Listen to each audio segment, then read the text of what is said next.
statutes say, I think it's every 3 years, or the counties can pass their own ordinance. Most counties are lifetime, some are still 3 years, some are 5 years. We'll just have to rely on this committee. If there's something wrong, they'll have to recommend it, and then we'll. That's in there. It's on, you gotta go dig deep. You gotta dig deeper. I said, Mark, I said by Friday it'll probably change again. Oh, boy. Oh, You have a yeah. lot of people signed up? Just a couple, so. Life is good. Well, I do have a stopwatch if you think. Well, we said Monday, which would have been yesterday, I just clicked or on the it. 25th, whichever worked. Apparently it didn't work for the guy who's coming up here from Iowa. Cool, that comes in What? handy. So if you want me to do that, I Oh. would be happy to. I brought this with me. Ooh, Arbor Day. Nice. Turn that off. I'm a card-carrying member. I'm gonna put it. That's funny. That is funny. At least. How many people can vote? Well, Silvercrest serves a little later. Maybe the board should go out there instead of the candidates, huh? You know, I haven't gone out to Silver. I have no idea. Back in the 70s for 9 years. You were there all the time. Saturday night, so it hasn't. Oh, You stay same old, same old. Is it yes? Is it yes or no? I mean that. Oh, okay. Okay. Yeah. Well, I haven't gotten. I didn't know how soon it has to be done. By the 26th. Okay, I didn't see, I did That's mine right next. away. That's next Monday. Yeah. Let me guess, it's in Chicago. Yeah, Mr. Wagner is again. There's somewhere, I don't know if I seen it or hopefully. Although Funny Pat didn't throw his hat in range, you got enough time to. I wasn't gonna. You know, Safer where you are.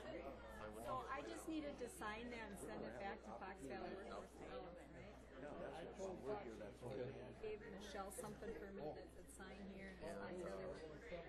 He didn't have a ruffled shirt. For that, okay. And Wagner comes in. I sent it out. Okay, so I got the secretary one to sign. Okay, cool. You and Don, I feel like I'm Really? When is that? Hi. I think But I'm gonna win this time. I said, well, Probably gonna be there Monday night. The last time we were that My brain was so. I ain't got enough time anyway. Because I don't. Like, it's a good thing that there's, it's the first week of March. we still have telling them that I was first. Okay, all right. Extra equipment, the radio did. Ruth, I don't know. Yeah, I think so. Forgot to put the sign here stickers on here. Thing up there recording it all. Pull out again and again. Close the meeting, maybe. Watch what you say. Oh, yeah. Yep, whenever you're ready, ma'am. I'll put the rest of my sign on and stickers later. Now you'll be here till 10 o'clock tonight. I think we will. Yeah, that's typically where the outsiders. Milwaukee, Chicago. Yeah.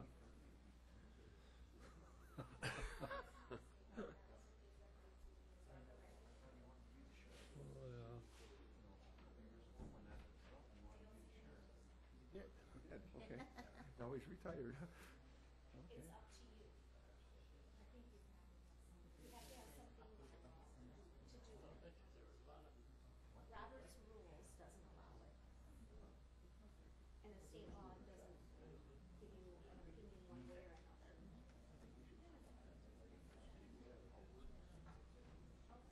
I'll have to talk to you about that one.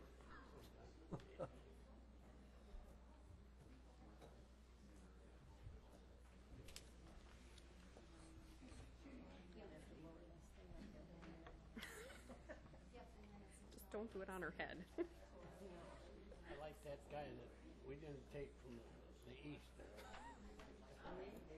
Yep. Well, we still ain't made the final decision. All right, it's 7 o'clock, so let's call the meeting to order. Mel will do roll call. Mrs. Krentz. Mr. Heisey. Here. Mr. Tim. Here. District 4 is vacant. Mr. Eckstein. Here. Mr. Weddy. Here. Mrs. Colada. Here. Mr. King. Here. Mr. Waddle. Here. Mr. Rothermel. Here. Mark Kirschner. Here. All right, we'll stand for silent prayer and pledge of allegiance.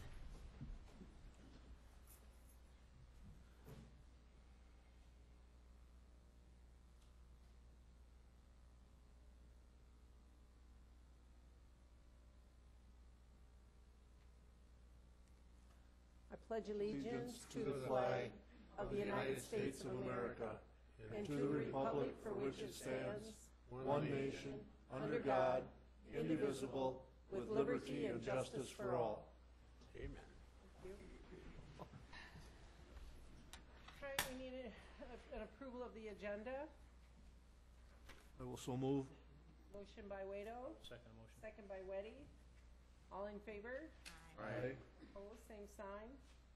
And we need an approval of the minutes of the December 15th, 2014 monthly meeting. Madam Chair, I would move to approve the minutes as presented. Motion by Weddy, second by Krentz. Are there any questions or comments? All in favor? Aye. Opposed, same sign. And now we will move on to the public comments. And if you wish to address the County Board of Supervisors during the public comment portion of the agenda, please fill out the form provided and sign below. Then give your form to the board chair. You will be called in the order that you signed, first come, first serve. And please note that there is a maximum of 3 minutes per person and a total of 15 minutes for public comment. This time limit will be strictly adhered to. Therefore, if many of you are speaking on the same subject, you may want to prioritize who speaks first or designate a speaker for the group in case time runs out, and we don't have to worry about that because we have only 2. So first we will start with Jim Lysot. Yes. Did I pronounce that right, Jim? Close enough. Close, thank you. Oh. I'm Jim Lysot. Unfortunately, all of this is after the facts. Billy Carter called it hindsight 2020. Well, what has to do with land purchases, Mount Morris Park. Okay, there was no individual appraiser. I asked around, there wasn't any. My question is why? How did you arrive at the value of the land? I don't get it. I'm going to make a statement here and I'll go into it later. What I found out is, in fact, this was a sweet deal for Steve Weekly. He took advantage of the Parks Department in more than one way. In the process of finding this out, I asked Everett one question: what was the dollar amount for timber sales, whether they have to be bid publicly or not? He said he did not know. I asked the same of Scott Schumann. His reply was he did not know. I found out the state places a value on timber sales of $3,000 or more are let out for public bid. 2 of the 3 cuttings at the park were in excess of that amount. What amount does Scott Schumann use in order to let it out for public bid? You folks need to answer that question. Please do for me. I also found out that when the state lets this out for public bid, there's nothing to do with size. It's everything with dollar amount. Scott Schumann keeps addressing the size of the sale. That's not addressed in the law. It's the size, $3,000 or more. For an overview, this board's got to do a better job on oversight of the committees that you sit in on. Parks Department is not being run correctly. I'll get to other departments at other meetings on my experience with the county administration. You got to stop. You got to stop this. Now, I said this was a sweet land deal for Steve Weekly. He bought the land in March of 2014 for $24,000, logged it off. Then he had the county come out there, or somebody from the county came out there, and they surveyed it, made it into 4 lots, of which 3 lots Steve Weekly sold to the county for $18,000. 2 of the lots that were sold to the county are not large enough to build on. What did we buy them for? Scott Schumann said there was an encroachment issue on one of the lots. Yes, there was. Why did we buy the other 2 lots at $18,000? Come on, my taxes are high enough. Let's get on with it, please. Thank you for listening to me. Next we have Sedelia? Deb. Oh, Deb. Oh, I'm sorry. Deb Willis. Hi. I better put these on. I'm here this evening on the behalf of a nonprofit organization called We Share a County.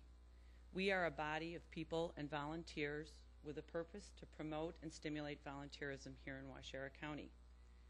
We Share a County was contacted by a prominent businessman from the area, and I have here a signed document with an incredibly generous offer of 1,000 state-certified oak trees to be planted at Mount Morris Hills County Park. As some of you may know, the root structure that remains from the hard oaks that were removed on Mount Morris will more than likely never produce a mature oak tree, only a sucker, then creating only a small bush. The most desirable way to rejuvenate the trees is through planting. With this generous donation of 1,000 trees, our hope is that Scott Schumann and the Parks Department and the County Board will accept this opportunity to work together and begin the process to heal the hill. We are confident that by working together on a reforestation project, we will all experience a restoration, that of trust, of hope, and of community. The definition of community is a feeling of fellowship with others as a result of sharing common attitudes, interests, and goals. Regardless of what anybody's position is on the logging that has taken place, I feel we have collectively fallen short of that obligation. The most opportune time to act is now. Let's move forward. This project, ideally, is planted in April, allowing the spring rains to irrigate the newly planted trees. And I was hoping to be specific enough tonight to address Scott and the board to see if we could arrange a meeting for myself, him, the county forester that was talked about in a meeting 2 weeks ago, and whoever else we recommend to be on the committee, and sit down and work this out together. We Share a County is committed to seeking out and organizing citizens who wish to be involved. A variety of people and resources will be essential to complete this ideal project, which we will call Heal the Hill. The debris left behind from the logging needs to be cleaned up. Addressing the soil compaction is also very important for root growth and the success of these young trees. If you've walked Mount Morris, it may seem that this cleanup is next to impossible, but I assure you it is not. It will, however, take a community. The gift of these trees is a sign. It's an olive branch being extended to the wonderful people of Waushara County, our children, our officials, our farmers, residents, tourists, and especially you people on the board. Please let us know how to begin this process. I truly look forward to hearing from someone, answering any questions you may have, and I'd be happy to sit down any day this week or at anyone's earliest convenience. Thank you. All right, next, Mary Kunash will introduce our new Argus editor. Hi, I'm Mary Kunash, and I'm the senior publisher at the Argus. The reason I'm a senior is because I've retired twice. But you never know what happens in life. You know, you have a job. I had it for 45 years. I retired. Well, now I've had it for 47 years. I am now going to retire. Corporate has finally seen the light, and they hired my pick. And my pick is John Nizer. And John Nizer was an intern for me for 3 summers. And this was back probably 15 years ago. At that time, I knew he had great potential. So when my job became available and I knew I was going to retire, I wanted them to interview John, which they did, but they didn't think he had enough advertising experience. Well, they found out that John is really the best fit for the Argus. He's homegrown. He's from Berlin, a Berlin High School graduate. His parents are from Berlin. His wife's parents are from Berlin. He wants to live here. He wants to work here. And you can't say more than that for anybody that's employed in Waushara County. So I am pleased to have you recognize John Nizer as the new publisher of the Argus. He's been with us since October, and I work with him every Monday, and I will for 3 to 6 months, and I can guarantee you I won't have to retire again.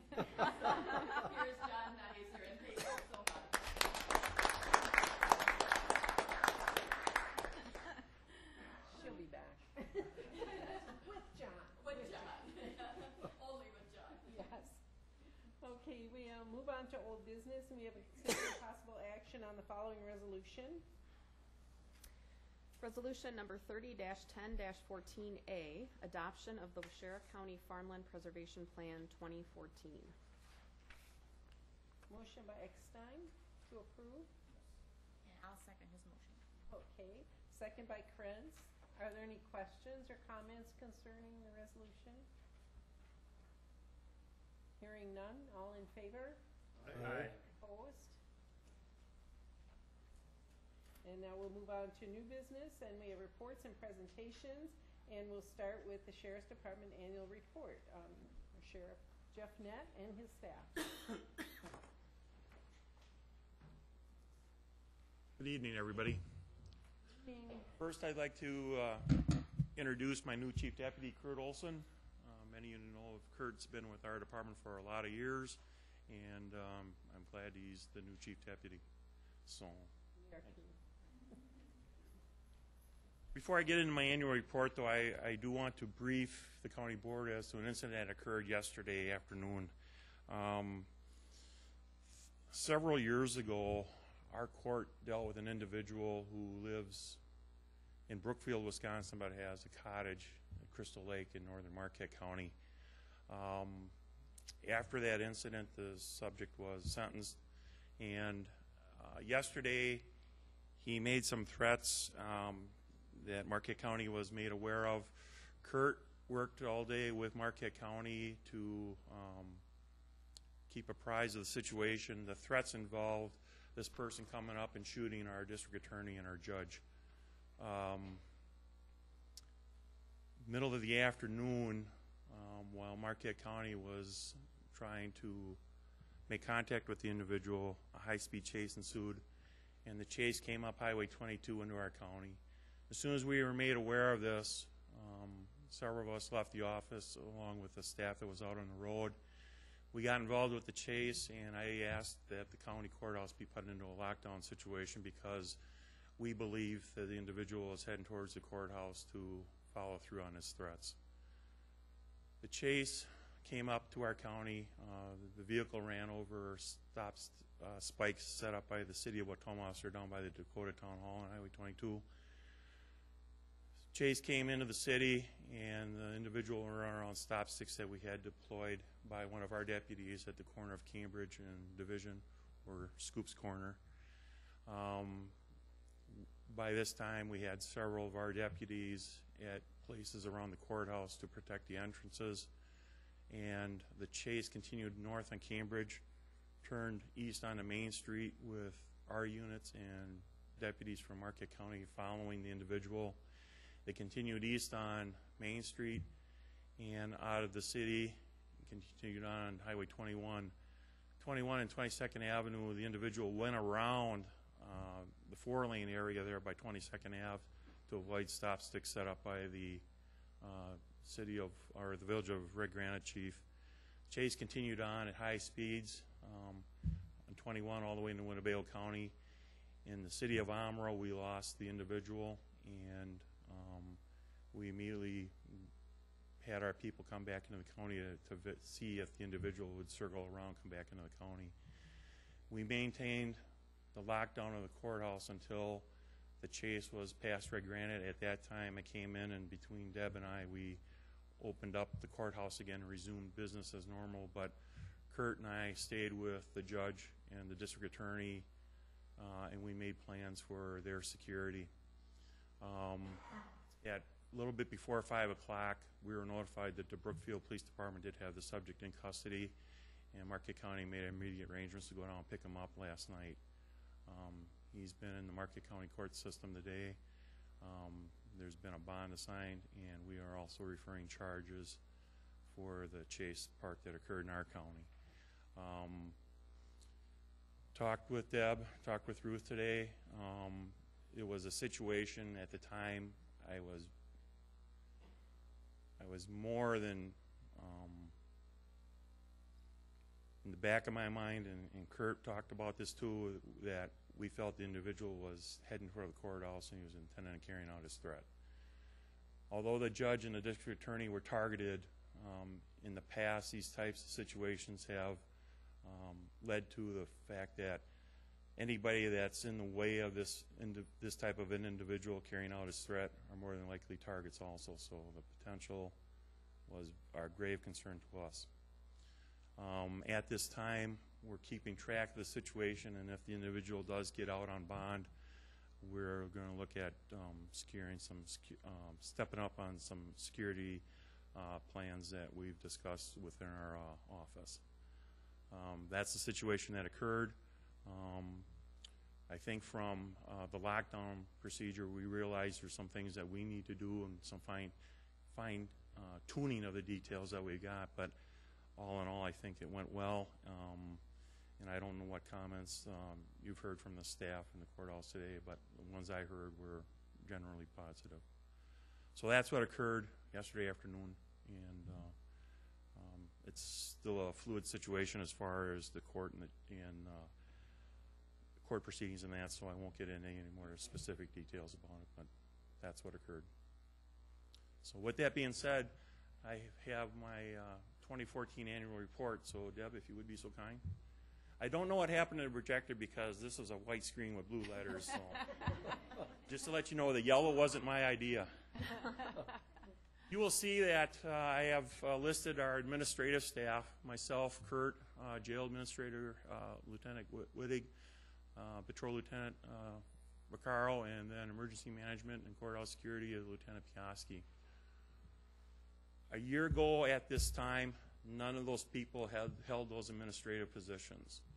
Every one of us are new to our administrative positions within the year. Under, not counting myself, but there are 51 authorized positions plus the 3 courthouse security positions that we have in our office. Next slide. Major projects that we had accomplished in 2014 is we did implement emergency medical dispatching in the summer. All of our patrol cars have AEDs in them. This was a project that was, these units were given to us by the CHN Foundation and I believe a Berlin Conservation Club. Isn't that right, Tim? Yeah,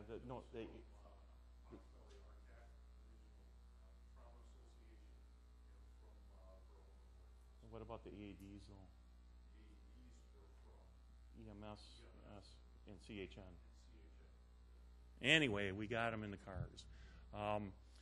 The other thing that we have accomplished is using our records management system. We're using a feature in that program that allows us to have a checks and balances as far as works reports come in.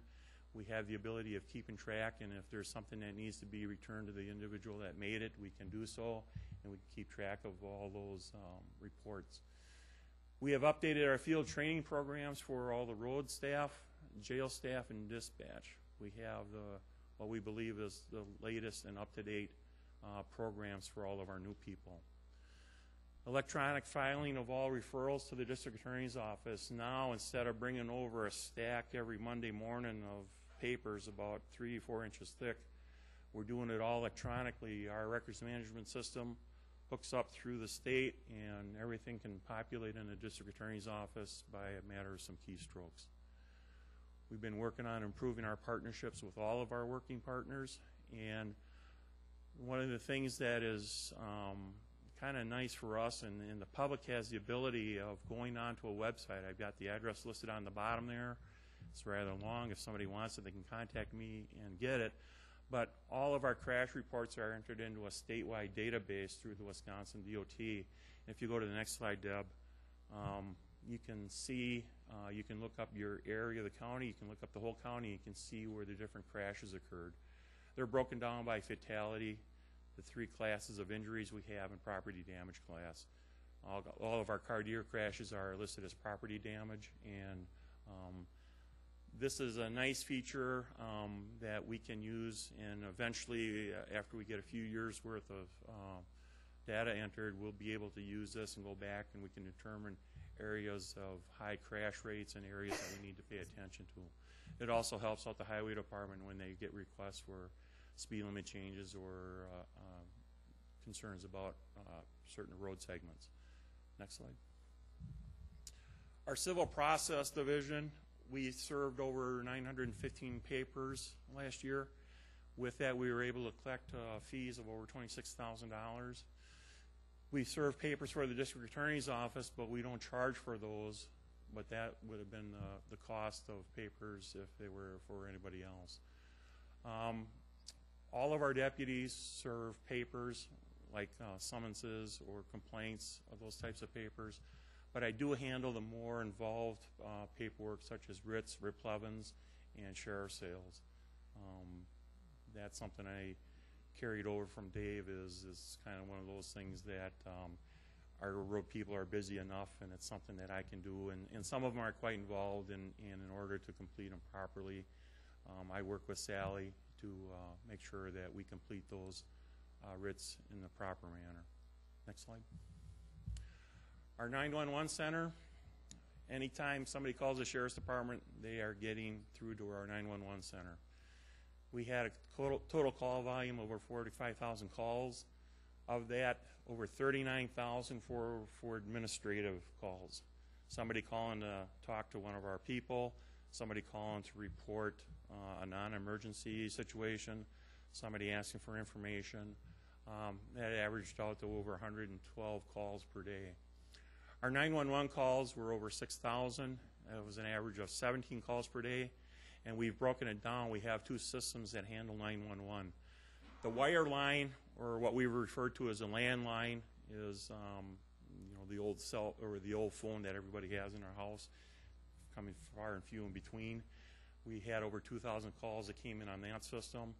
And the wireless or the cell phone calls, we had over 4,000 calls that came in on that. EMD, we started in July, and to the end of the year, we had over 1,000 EMD calls that we handled, or more than 6 calls per day. We also get reports for alarms, such as businesses or homes that have burglar alarms or entry alarms. We had over 286 calls to respond to those.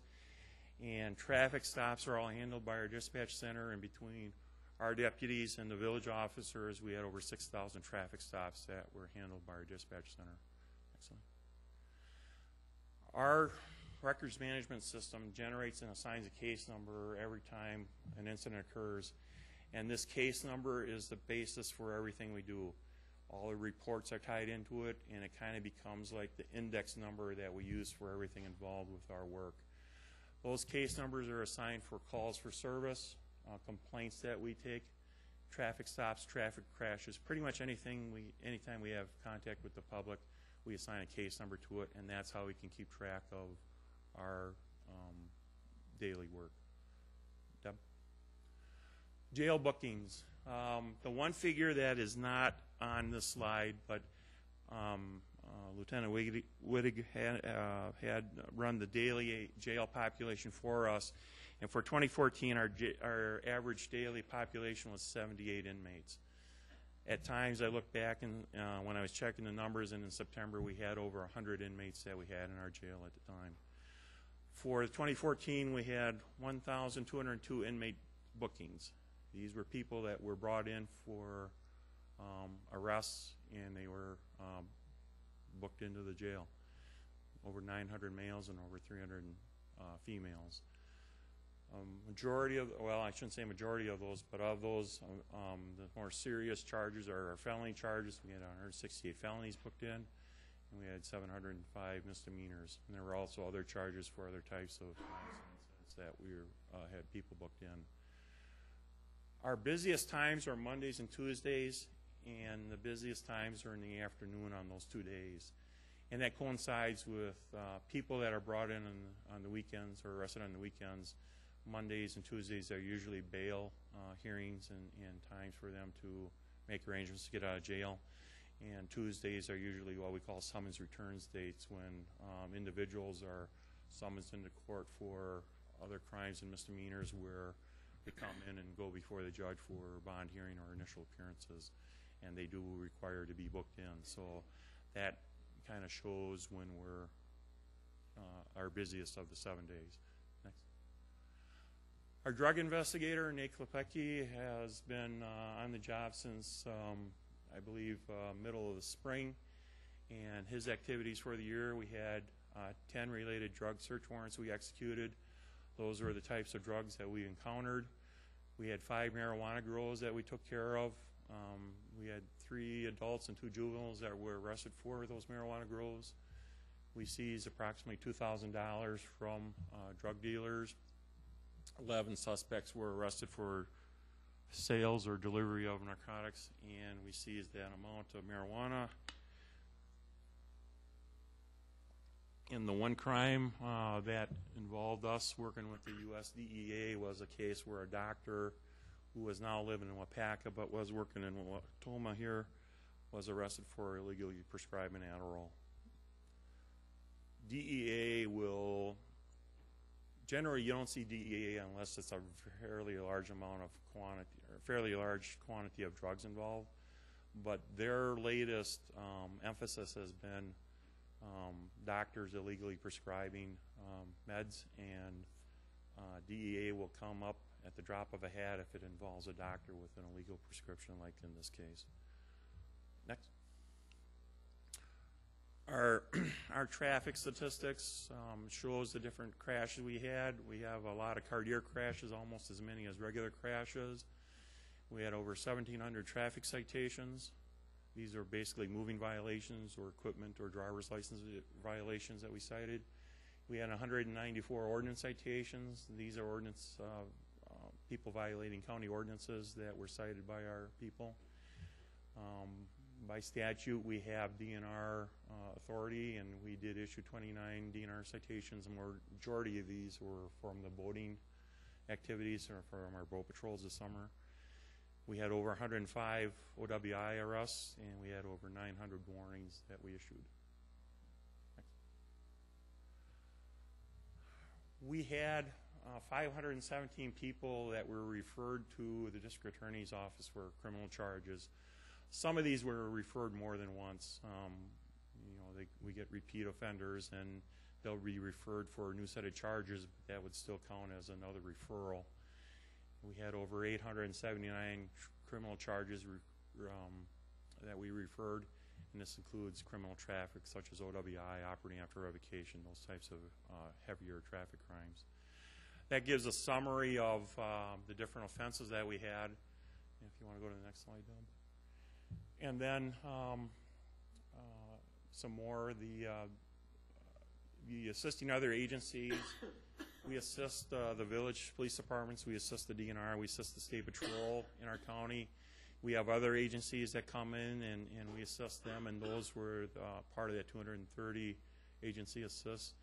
The 58 emergency detentions, not all were done by our department. A majority of them were, but the way we have it arranged, if we have somebody that we were working with Human Services and doing an emergency detention, we take the individual down. We have to get them medically cleared by one of the hospitals, and we make arrangements to go to one of the hospitals in the area.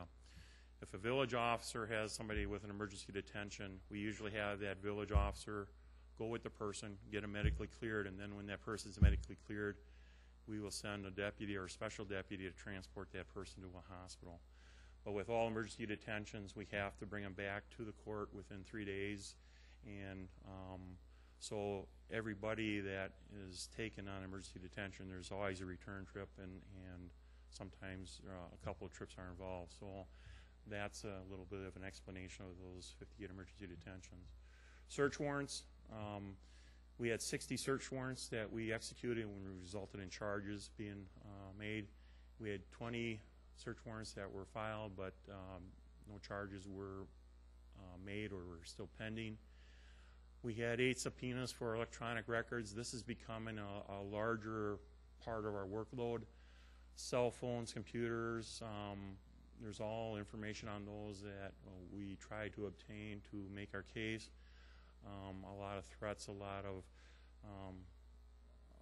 inappropriate pictures are taken by cell phones or computers, and these are images that we need to get our court orders to get retrieval on.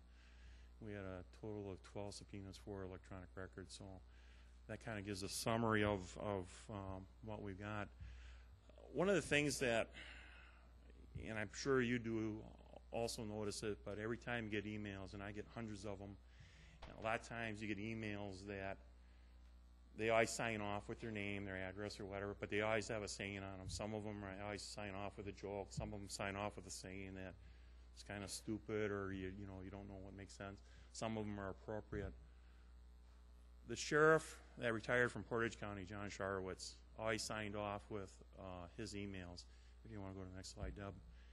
And every time I read John's, it always caught my attention, and it's one that's always stood out, and I thought I'd share it with you folks tonight. That's all that I have for my annual report. Are there any questions? Thank you. Very good.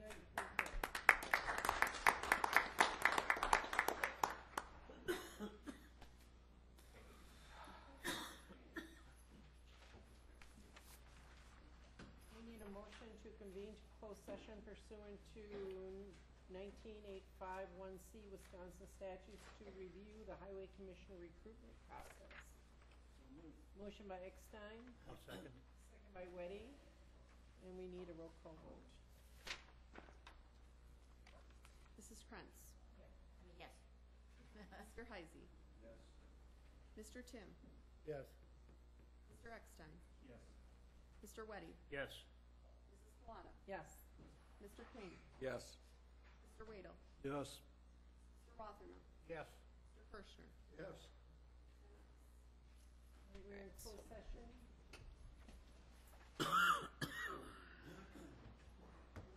Outside, I don't think we'll be